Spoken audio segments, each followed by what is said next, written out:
आपको 5 to 6 revisions at least मतलब करने हैं। Secret most students miss, you need 5 revisions of the same दिन में बहुत ज्यादा इंप्रूवमेंट देखने को शायद ना। एग्जाम के लिए 1 महीना 10 दिन बचा हुआ है, आप सोचोगे आप किसी दोस्त से नोट्स मांग लोगे।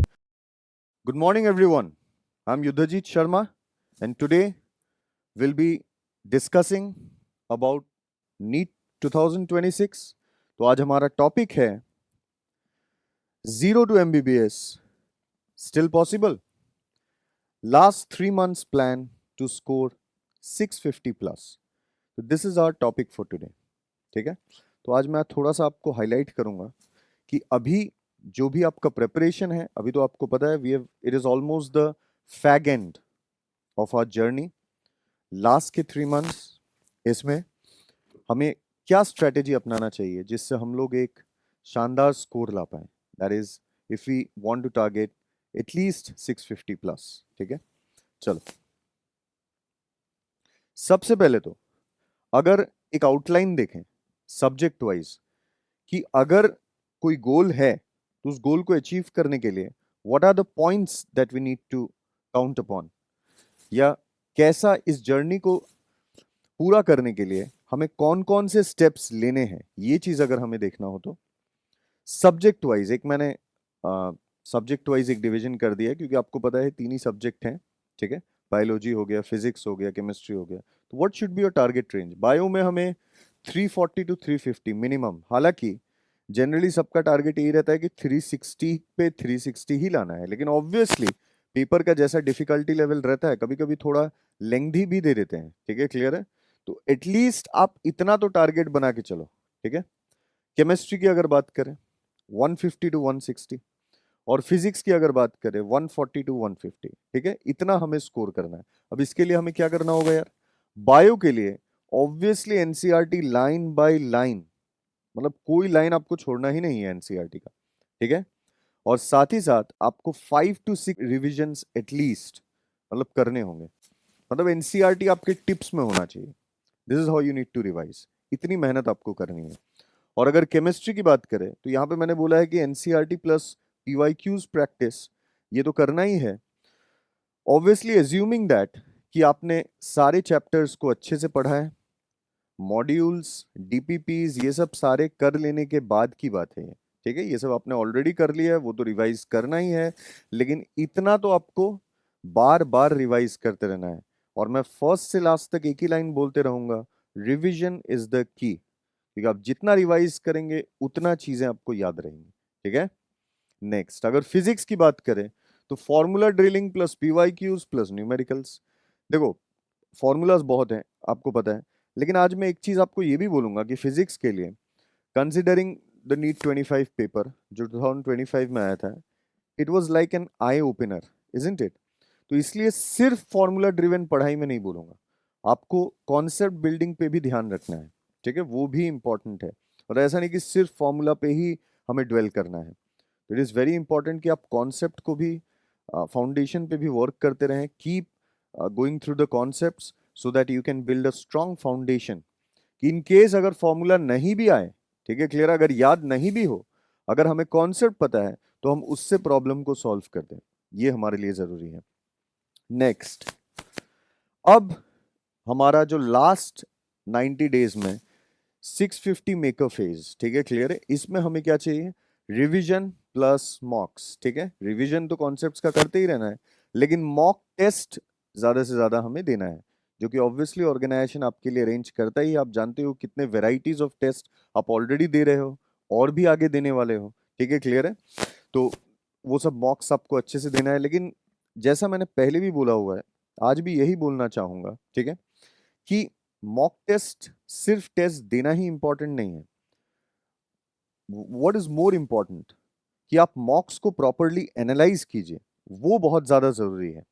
क्योंकि सिर्फ मॉक टेस्ट देना इंपॉर्टेंट नहीं है। जैसे अगर कोई स्टूडेंट आके मुझे ये बोलता है कि sir I have appeared for 10, I have appeared for 50 mock test, मैंने 50 मॉक टेस्ट दी हैं, लेकिन अगर उनमें आपने सिर्फ 10 ही एनालाइज किया है, तो मैं कहूंगा कि the efficiency is very less. उससे अच्छा आप 25 ही मॉक टेस्ट दो ना, और 25 के 25 ही प्रॉपरली एनालाइज करो, that will gain you more.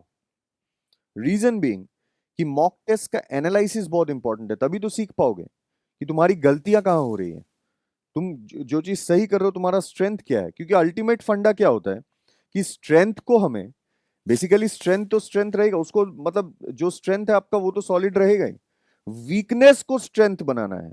That is very very important, क्योंकि जब तक आप अपने वीकनेस को एलिमिनेट नहीं करोगे, जब तक उसे स्ट्रांग नहीं बनाओगे, तब तक आपके स्कोर में इंप्रूवमेंट्स नहीं आएगा। तो इट इज वेरी इंपॉर्टेंट कि आपको आइडेंटिफाई करना आना चाहिए।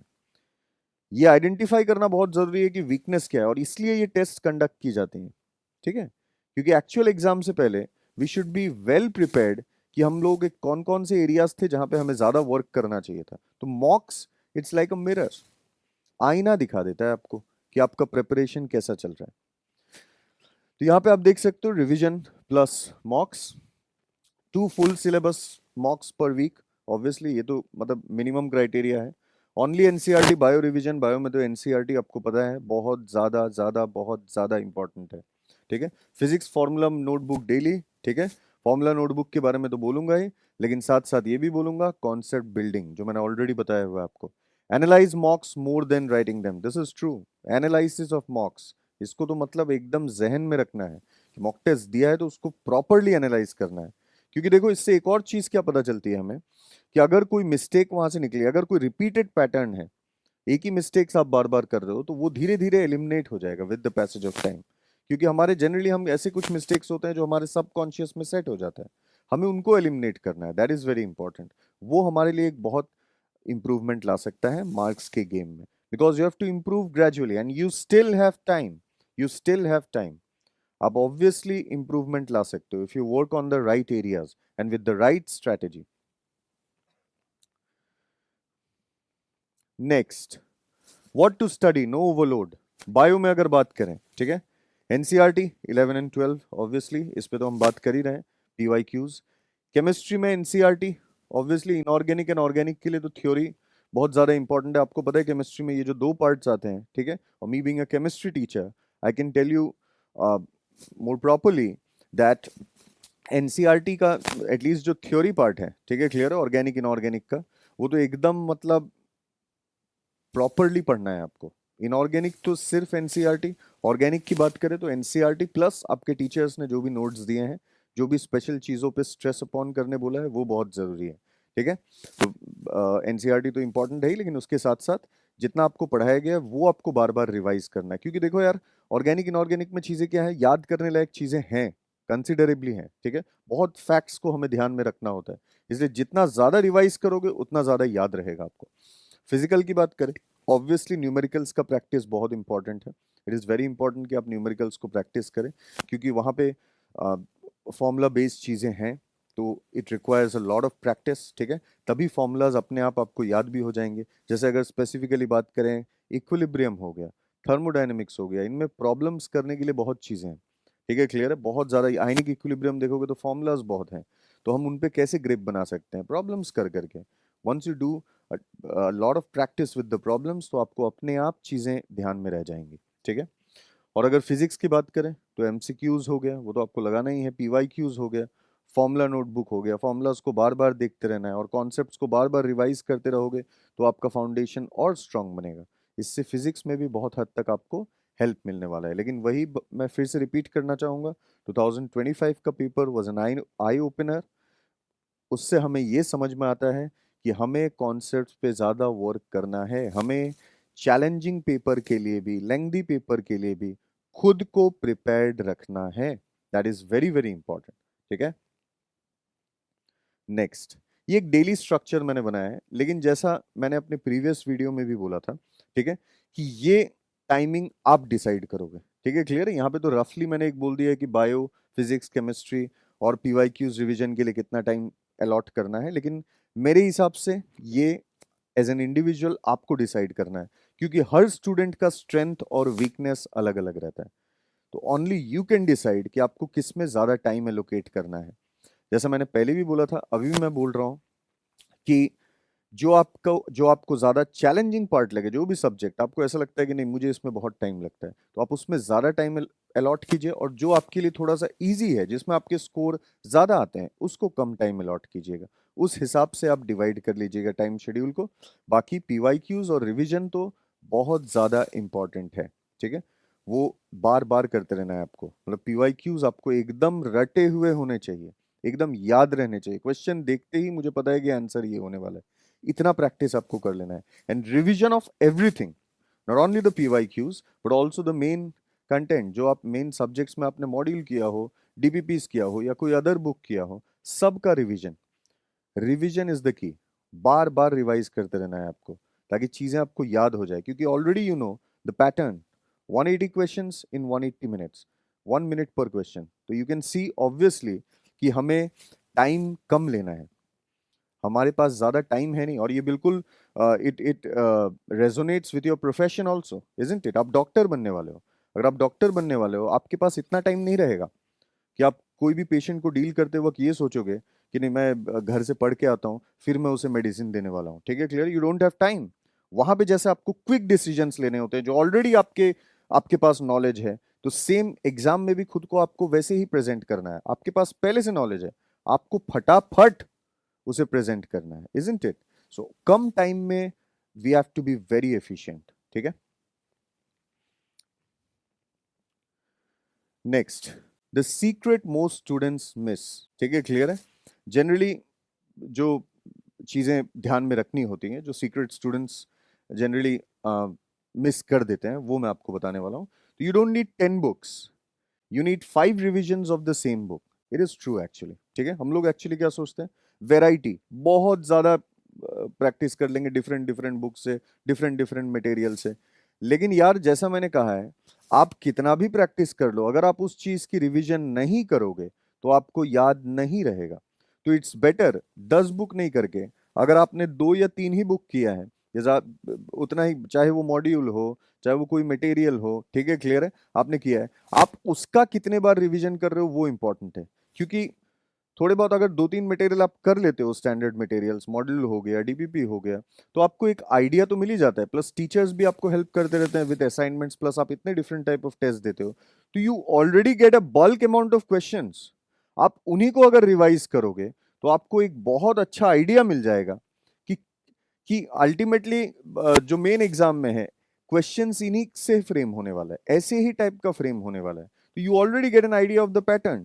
तो इट्स बेटर कि आप बार बार उस चीज को रिवाइज करो, ना कि आप बहुत डिफरेंट चीजों की तरफ दौड़ते रहो और रिवीजन ना करो, उससे कोई फायदा नहीं होने वाला है, ठीक है। तो इट इज वेरी इंपॉर्टेंट कि आप, कि ऑब्वियसली आपने अगर 2-3 मटेरियल ही किया है, अब उनमें बहुत चीजें हो सकती है, जैसे मॉड्यूल हो सकता है, डीपीपी हो सकता है, मैं बार बार बोल रहा हूँ, ठीक है। बट उनका रिवीजन आपने कितने बार किया है, कितनी चीजें आपके दिमाग में है, वो मैटर करता है, ठीक है। NEET is a memory exam disguised as a concept exam. देखो, ये पॉइंट रियलिटी है, मेमोरी बेस्ड चीजें बहुत हैं, लेकिन इसमें मैं थोड़ा सा एड ऑन फिर से वही चीज करूंगा। 25 के पेपर के बाद फिजिक्स का कॉन्सेप्ट बिल्डिंग पे काइंडली ध्यान देना, सिर्फ फॉर्मूला पे मत जाना, ठीक है। वो थोड़ा सा जरूरी है, आपने देखा ही है, and this goes for chemistry and bio also, वो भी जरूरी है, ठीक है, क्लियर है। लेकिन ऑब्वियसली मेमोरी बेस्ड चीजें भी बहुत हैं, ठीक है, तो इसलिए वो सब चीजें तो ध्यान रखनी ही है। लेकिन आप कॉन्सेप्ट बिल्डिंग पे भी, चाहे वो कोई भी पार्ट हो, थोड़ा सा ध्यान रखना, क्योंकि लेंथी कौन सा पोर्शन आने वाला है ये तो हमें एग्जाम डे में ही पता चलने वाला है। और ऑब्वियसली एग्जाम में अच्छा करने के लिए हमें प्रिपरेशन भी उस स्टैंडर्ड का रखना होगा, ठीक है। अब हमारे लिए एम क्या है, देखो, हमेशा इंप्रूवमेंट ग्रेजुअली आता है। तो अगर अभी आपका स्कोर 400 450 आ रहा है, तो आपको ग्रेजुअली उसे 500 तक, अगर आप ये पॉइंट्स जो मैंने आपको बोले हैं, अगर आप इन पे ध्यान रखते हो, तो ऑब्वियसली 450 से you will touch upon 500, with the passage of time you will touch upon 550, उसके बाद 600। ग्रेजुअली इंप्रूवमेंट्स आ सकते हैं, ठीक है। कोई भी चीज, Rome was not built in a day. आपको एक ही दिन में बहुत ज्यादा इंप्रूवमेंट देखने को शायद ना मिले, एक ही टेस्ट में। ऐसा नहीं कि आप बोलोगे कि सर मैं 300 ला रहा था, मैं डायरेक्ट 650 ला रहा हूँ, ठीक है, क्लियर है। आ जाए तो बहुत अच्छा, लेकिन नहीं आए तो पेशेंस बहुत इंपॉर्टेंट है। You have to be patient, धीरे धीरे ही इंप्रूवमेंट आता है, ठीक है। तो वो चीज आपको एनालाइज करते रहना है, ट्रैक करते रहना है कि क्या हम सही डायरेक्शन में इंप्रूव कर रहे हैं, नहीं कर रहे हैं तो जो पहले के पॉइंट्स हैं, जो वीक एरियाज हैं, उन पे ज्यादा वर्क करना है। बट अगर आप लगे रहे, परसिस्टेंस इज द गेम। अगर आप लगे रहें, परसिवरेंस, ठीक है, क्लियर है, परसिस्टेंस हो गया, परसिवरेंस हो गया, that is very very important tool to improve. अगर आप लगे रहे तो आप में इंप्रूवमेंट बिल्कुल आएगा, वो हमें ध्यान रखना है। And after every mock spend 5 to 6 hours analysis. As I always said, ये एनालिसिस सबसे ज्यादा इंपॉर्टेंट चीज है।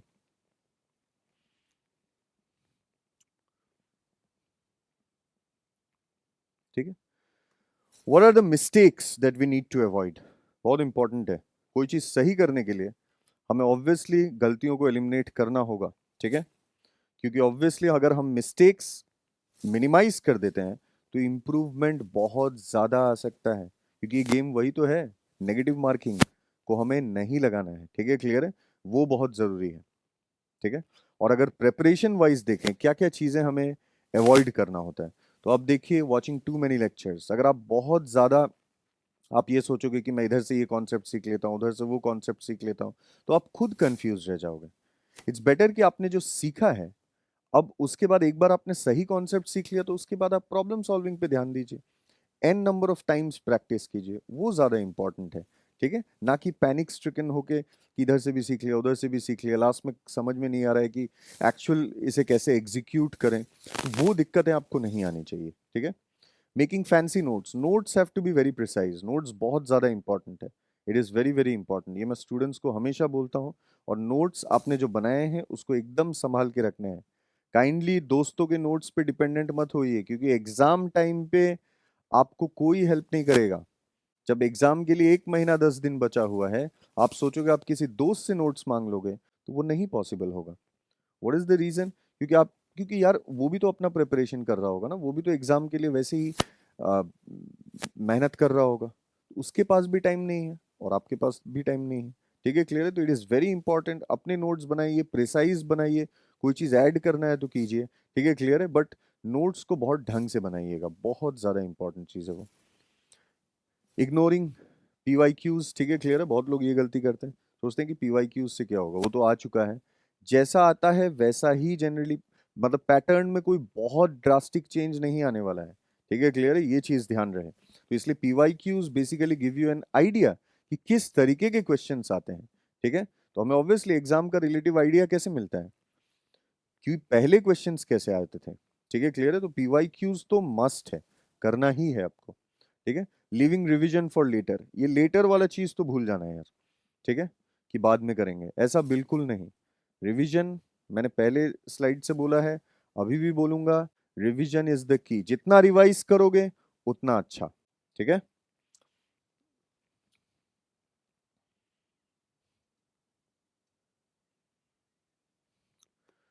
What will actually push you to 650, ठीक है।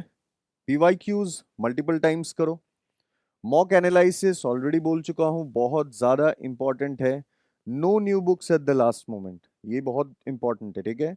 लास्ट के आप बोल सकते हो 30-45 डेज जब आपका रह गया, आपको कुछ भी नया टच नहीं करना है, सिर्फ और सिर्फ फुल लेंथ टेस्ट दिया, एनालाइज किया, फुल लेंथ टेस्ट दिया, एनालाइज किया, सब्जेक्ट्स का, स्पेशली बायो का, ठीक है, क्लियर है। और ऑर्गेनिक इनऑर्गेनिक के लिए सिर्फ और सिर्फ एनसीईआरटी रिवीजन, फिजिक्स में जो आपने कॉन्सेप्ट्स पढ़े हुए हैं उनको बार बार रिवीजन, फॉर्मूला को बार बार देखना, ये बहुत इंपॉर्टेंट है। जो पढ़ा हुआ है ऑलरेडी उसी को बार बार रिवाइज करना है, वीकनेस को स्ट्रेंथ बनाना है, लेकिन नए चीजों पे ज्यादा आपको सोचना नहीं है कि नहीं ये नया सीख लेते हैं, वो नया सीख लेते हैं, वो टाइम होता है प्योर रिवीजन का। काइंडली इस चीज, नहीं तो फिर क्या है, आप पैनिक कर जाएंगे, ठीक है। तो वो चीज थोड़ा सा ध्यान रहे, please don't dwell into new things when there are only last 30 to 45 days, उस चीज पे आपको ध्यान रखना है। अगर आप ये पॉइंट्स ध्यान रखते हैं तो बिल्कुल आप में इंप्रूवमेंट आएगा, बिल्कुल आपका स्कोर अच्छा होगा, ठीक है। लास्ट में मैं यही बोलना चाहूंगा, इन पॉइंट्स को काइंडली आप ध्यान रखिए, क्योंकि अगर आप इन 90 डेज को प्रॉपरली यूटिलाइज करते हैं तो आपका स्कोर बिल्कुल अच्छा जाएगा। इट्स जस्ट दैट आप इन्वेस्ट कीजिए कीजिए ज्यादा टाइम एग्जाम के लिए, ठीक है, प्रिपरेशन के लिए। आप ऑब्वियसली एटलीस्ट अपने ड्यूरेशन जो है पढ़ाई का उसको धीरे धीरे बढ़ाते रहिए, वो बहुत ज़रूरी है। और इफेक्टिव स्टडी बहुत इंपॉर्टेंट है। ये इंपॉर्टेंट नहीं है कि आप बोल रहे हैं कि सर मैंने 10 घंटा पढ़ा, लेकिन मैं सिर्फ 3 घंटा ही कंसंट्रेट कर रहा था, बाकी टाइम तो मैं ये सोच रहा था कि मैं एग्जाम में क्या करूंगा क्या नहीं करूंगा, ये वो ओवर थिंकिंग, बिल्कुल नहीं। इफेक्टिव स्टडी आवर कितना है वो मैटर करता है। तो आप टाइम को बहुत अच्छे से यूटिलाइज कीजिए, ठीक है, बिकॉज यही वो टाइम है जो आगे आपका टाइम बदल सकता है, ठीक है। As they say, make hay while the sun shines. It is very important. ये अपॉर्चुनिटी अभी का है, और इस अपॉर्चुनिटी को आप सही तरीके से यूटिलाइज करेंगे तो बिल्कुल आपका स्कोर बहुत अच्छा होगा। Thank you.